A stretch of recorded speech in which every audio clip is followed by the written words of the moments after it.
प्रकार होते. कोटी म्हणजे करोडा होत नाही.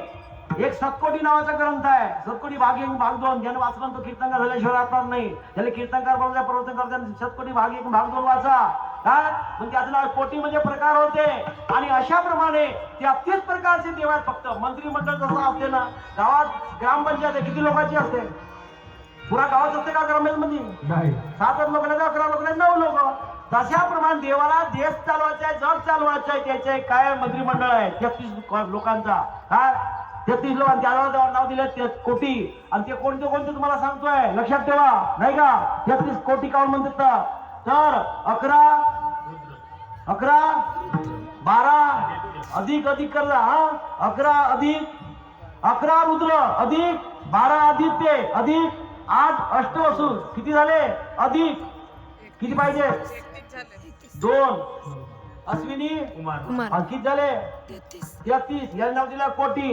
काही ना बाई म्हणत न जाऊ, कोणी हो म्हणत हो हो हो म्हणून जा. का तुमचाच बरा, तुमचा चांगला देव आहे. अरे आपलं चांगला देव आहे म्हणून हिंदू धर्मातला जन्म झालाय. आणि ज्याचा हिंदू धर्मात जन्म झाला ते भाग्यवान समजा. काय आपला धर्म कधी सोडू? आणि जे सोडलं ते नाही. पण जे समजून जा आपला ज्ञान संपुष्टात आला. पण आपला जो परधर्म भयावह, स्वधर्मात माणूस मेला तर काय भेटतोय? स्वधर्मात मेला तर मुक्ती भेटते, स्वधर्मात मेला तर स्वर्ग भेटते. आणि आपला धर्म सोडून जर दुसऱ्या धर्मात सोडला तर तू नरकात गेल्याशिवाय राहणार. म्हणून भगवंतच पाडून या धर्मात तू जन्माला जा. त्या धर्माचं आपल्याला कार्य करायचं आहे. म्हणून त्या धर्माचं मला घालते नाही. कोणाही धर्माचं नसतं घातलं का? फॉरेन मध्ये घातलं असतं, इंग्लंडमध्ये जा, तिथे येऊ नाही काही नाही, भक्ती नाही काही नाही. हे भक्ती आपल्या भारतात आहे.